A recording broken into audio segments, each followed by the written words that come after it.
Opal Reyes was 12 years old, had been blind since a bout of meningitis took her sight at 7, and had never once let that stop her from painting.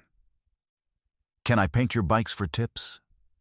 she asked, standing at the edge of the Iron Val's gravel lot with a folding table, a case of brushes, and a confidence that made most of the riders pause before they'd even considered saying no. Silas Roan was the first to answer. He was 45 years old, quiet that morning in the particular way he was quiet every year on the anniversary of his brother's death, and something about a blind kid offering to paint motorcycles struck him as exactly strange enough to say yes to. "Tell you what," Silas said. "You paint something meaningful. I'll give you $50 instead of 20. Opal ran her hands along his bike's tank for a long moment, asking careful questions about its shape, its curves, the story behind it. Then she asked who he was riding for that day, and Silas, without quite deciding to, told her about his brother in a voice barely above a murmur, and mentioned, almost to himself, a road name he hadn't said out loud to anyone in 3 years. 20 minutes later, she unfolded the paper. Every biker standing near enough to see it went completely silent. What happened over the following week would end with 230 motorcycles filling the harbor road outside Cove Harbor, Maine, and a chapter of grown men and women discovering that a blind 12-year-old had heard something none of them thought anyone else could possibly know. Cove Harbor sat on the rocky Maine coast, a fishing town turned quiet retirement community where the Iron Val's smallest chapter gathered every year on the same September morning to ride in memory of Dean Roan, Silas's younger brother, who died 8 years earlier in a highway accident 3 states south. The chapter kept the tradition small and unadvertised, riders gathering at the harbor lot before sunrise and riding the coastal loop Dean had loved best. And Silas, as Dean's only sibling, led every single one of those rides himself. Silas had never fully talked about Dean's road name to anyone outside the chapter, not because it was a secret exactly, but because saying it out loud still cost him something 8 years later that he'd rather manage privately. Dean had earned the name Sparrow as a teenager, small and quick and always the first one moving before anyone else had finished deciding what to do. A name that had followed him from adolescence straight through into the Iron Vow itself, stitched onto the back of a jacket Silas still kept folded in his closet. Before we get any further, if this is your first time here, hit subscribe so you don't miss what happens next. Because what happened in that gravel lot wasn't a trick. And it wasn't luck. It was a blind girl's ears catching something a grieving man thought he'd said too quietly for the world to notice. Now, back 5 years, to the illness that took Opal Reyes's sight and the painting method she built to work around it. Opal had been able to see, clearly and completely, for the first 7 years of her life, and had loved painting even then, filling her bedroom walls with the specific, confident scribbles of a small child who already understood color the way some kids understand music. Bacterial meningitis took her sight over the course of 11 days when she was 7, fast enough that her mother, Renata, still couldn't fully talk about that hospital stay, without her voice catching somewhere in the middle of the story. Opal hadn't stopped painting. An occupational therapist at the rehabilitation center had introduced her, 8 months after she went blind, to a system of raised line stencils and textured guides that let her map a canvas by touch. And Opal, who still remembered color with the vivid, stubborn clarity of a child who'd only recently lost the ability to see it, had adapted faster than anyone expected. She painted from memory and from description now, asking careful questions about whatever she was rendering, translating touch and sound and half-remembered color into brushstrokes precise enough that strangers routinely refused to believe a blind child had made them until they watched her do it themselves. Renata Reyes worked 2 jobs since Opal's father left 4 years ago, and had fallen behind on the electric bill twice that summer after her hours got cut at the diner. Opal, old enough to understand exactly what her mother wasn't saying about money, had asked to set up a painting table at the harbor lot that Saturday entirely on her own initiative, determined to contribute something rather than only watch her mother worry alone. She hadn't known anything about the Iron Vows Memorial Ride when she chose that particular morning. She'd only known bikers gathered at the harbor most Saturdays, and that a folding table and a case of brushes might, if she was patient and good enough, earn considerably more than the babysitting money she'd been saving in a jar under her bed. Silas hadn't planned on saying Dean's road name out loud that morning. He'd meant only to describe his brother in general terms: young, reckless in the best way, gone too soon.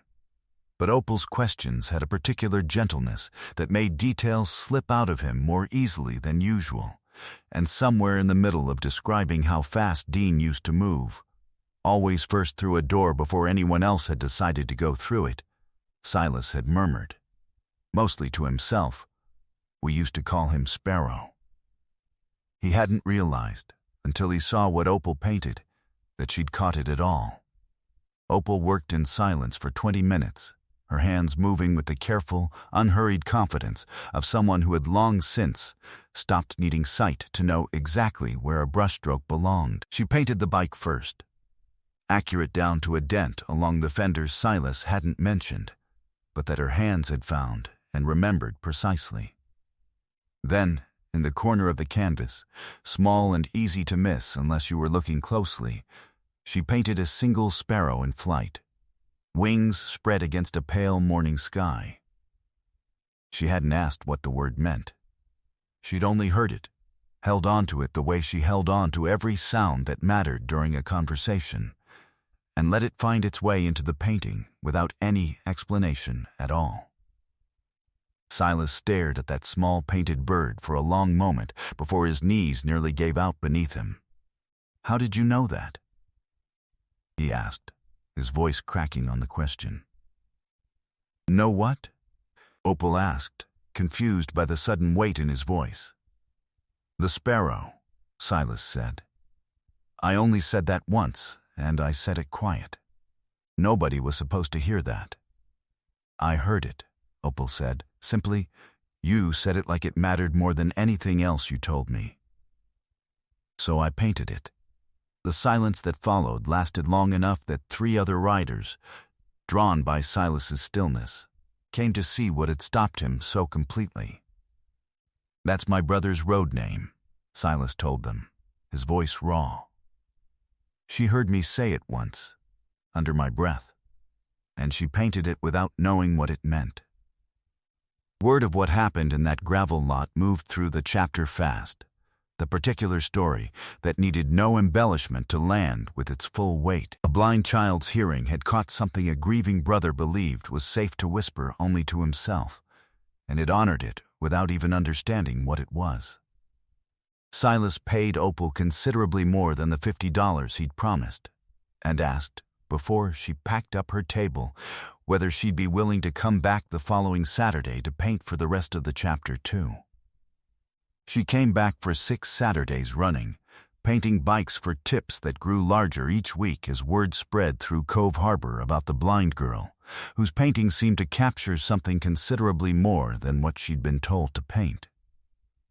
By the 4th Saturday, riders were driving in from 3 neighboring chapters specifically for a painting of their own, and by the 6th, Renata's electric bill worries had become, for the first time in over a year, something she didn't have to carry entirely alone. Silas made sure of that personally, quietly covering 2 months of back payments through the chapter's community fund before Renata ever found out it was him.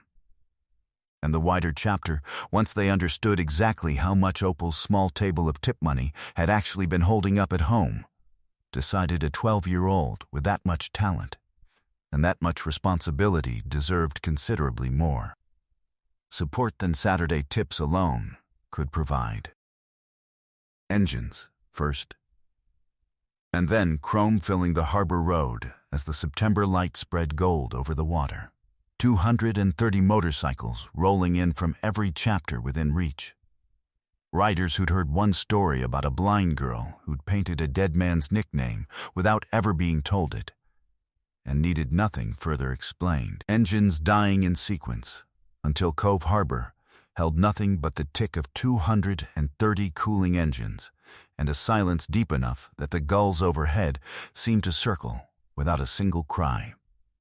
Not one rider came only for a painting. They came because a story like Opal's, once heard, made an entire community want to be part of whatever came next for the girl who told it. Silas found Opal at her table, working through a line of customers considerably longer than she'd ever seen before, and crouched down to speak at her level the way he had that first Saturday. "We set up a fund," Silas said. 4 words. 4 lessons, supplies, whatever you need going forward. And your mama's bills are covered for the next year. Opal's hands went still on the canvas in front of her. "I didn't paint that sparrow for a reward," she whispered. "I know," Silas said. "That's exactly why you're getting one anyway." Opal still paints every Saturday at the harbor lot, though these days she has a proper easel instead of a folding table, and a wait list considerably longer than her 12-year-old patience always wants it to be. She's painted 11 more memorial portraits since that first September morning, each one built from a writer's careful description and whatever quiet detail she happens to catch that they never meant to say out loud. Silas keeps his painting above the mantel now, sparrow and all, and rides past Cove Harbor's lot most Saturdays just to watch a blind girl paint things nobody told her how to see. If this story reached you, if you believe that some people listen so closely they hear what the rest of us think we've kept hidden, hit that like button and share it with someone who needs reminding that the smallest, quietest details we carry are sometimes the ones somebody else notices most. Subscribe to Iron Vow Stories so you never miss the next one. And tell me in the comments, what's a detail about you that you thought nobody else had ever noticed?